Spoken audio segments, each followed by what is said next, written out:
आप देख रहे हैं अल्फा डिफेंस हिंदी में आपका स्वागत है। आज के इस वीडियो में हम लोग बात करने वाले हैं भारतीय वायुसेना के MiG-29 फाइटर जेट्स के बारे में। कुछ समय पहले भारतीय वायुसेना की तरफ से इन एयरक्राफ्ट को अपग्रेड किया गया था और इस अपग्रेड के बाद में इन एयरक्राफ्ट को MiG-29 UPG कहा जाता है। शुरुआती MiG-29 के साथ में दो बड़ी परेशानियां थी। एक, इनके पास limited air to ground capability थी और दूसरी, इनके इंजन से बहुत ज्यादा स्मोक आता था। इंजन की परेशानी RD-33M के इंजन से दूर कर दी गई थी और ये नया इंजन भारत में ही HAL की तरफ से लाइसेंस प्रोड्यूस किया जाता है। साल 2020 से लेकर अभी तक HAL की तरफ से 140 ऐसे इंजन बनाए जा चुके हैं और भारतीय वायुसेना और नौसेना के लगभग सभी MiG-29 इन नए इंजन से अब पार किए जाते हैं। वहीं अगर बात की जाए एयर टू ग्राउंड कैपेबिलिटीज की, तो बॉम्ब्स के साथ साथ रेडार मोड्स के ऊपर भी काम किया जाना था और क्योंकि अब इस एयरक्राफ्ट के साथ में HAL का मिशन कंप्यूटर यूज किया जाता है, इसी वजह से काफी आसानी से इंडियन और रशियन ओरिजिन के बॉम्ब्स को इसके साथ में इंटीग्रेट किया जा चुका है।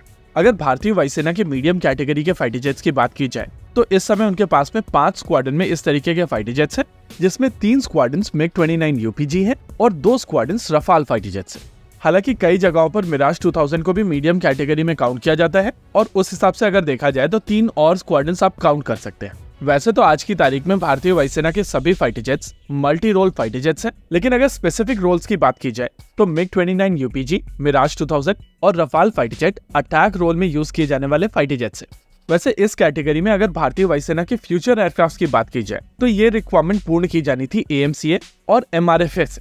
AMCA प्रोग्राम को जिस तरीके से भारत सरकार की तरफ से मैनेज किया जा रहा है, उस हिसाब से इस प्रोग्राम से भारतीय वायुसेना को फाइटर जेट लगभग 10 साल के बाद ही मिलना शुरू होंगे। वहीं अगर बात की जाए MRFA की, तो इस रिक्वायरमेंट को लेकर जितने भी फाइटर जेट ऑफर किए गए हैं उन सभी में कल की टेक्नोलॉजी है और इनमें से कोई भी एयरक्राफ्ट सुपर एडवांस आने वाले फ्यूचर का फाइटर जेट नहीं है।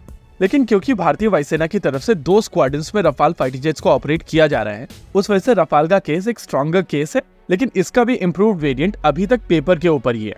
कहीं न कहीं ये सारी सिचुएशन फोर्स करती है भारतीय वायुसेना को कि वो अपने MiG-29 और मिराज 2000 को फर्दर अपग्रेड करे और जो इनिशियली प्लान किया जा रहा था कि इन फाइटर जेट को साल 2030 तक ऑपरेशनल रखा जाए, उस कंडीशन को फिर से एक बार रिव्यू करने की आवश्यकता है, स्पेसिफिकली तब जब मिराज 2000 और MiG-29 का एक हाइपर अपग्रेड हो सकता है।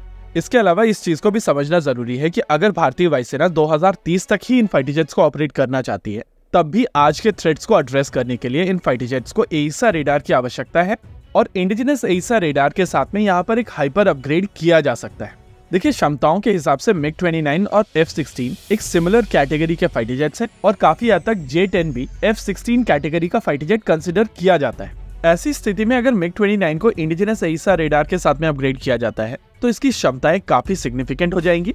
लेकिन जो 2 नई चीजें इस समय भारतीय वायुसेना की तरफ से की जा रही हैं, उनको समझना और ज्यादा जरूरी है। इस फाइटर जेट के साथ में भारतीय वायुसेना की तरफ से 2 नए वेपन सिस्टम्स को इंटीग्रेट किया जा रहा है और इनमें से पहला वेपन सिस्टम है इजरायली ओरिजिन की air launch ballistic missile system rampage. वहीं अगर दूसरे सिस्टम की बात की जाए तो ये इंडिजिनस तौर पर डेवलप किया गया हाई स्पीड लो ड्रैग बॉम्ब है और आने वाले 1 साल के अंदर MiG-29 के ऊपर इस बॉम्ब को पूरी तरीके से इंटीग्रेट कर दिया जाएगा। इस दौरान इसके लिए एक नया लॉन्चर बनाया जाएगा, बॉम्ब को हर तरीके से टेस्ट किया जाएगा और फिर टेस्ट फायरिंग की जाएगी। अगर इन दोनों इंटीग्रेशन की यूटिलिटी की बात की जाए तो इमेजिन कीजिए कि एनिमी के पास में एक ऐसा एयर बेस है जहां पर बहुत सारे एयर डिफेंस सिस्टम मौजूद हैं और पहले इन एयर डिफेंस को न्यूट्रलाइज करने के लिए इन MiG-29 UPGs की तरफ से कई सारी रैम्पेज मिसाइल सिस्टम्स को लॉन्च किया जाएगा और एक बार जब ये एयर डिफेंस पूरी तरीके से खत्म हो जाएंगे, तब इन कम कीमत वाले हाई स्पीड लो ड्रैग बॉम्ब से इस पूरे एरिया को बॉम्बार्ड किया जाएगा। इसी के साथ आज के इस वीडियो में रखते केवल इतना ही। वीडियो को अंत तक देखने के लिए धन्यवाद। देखते रहिए अल्फा डिफेंस। जय हिंद।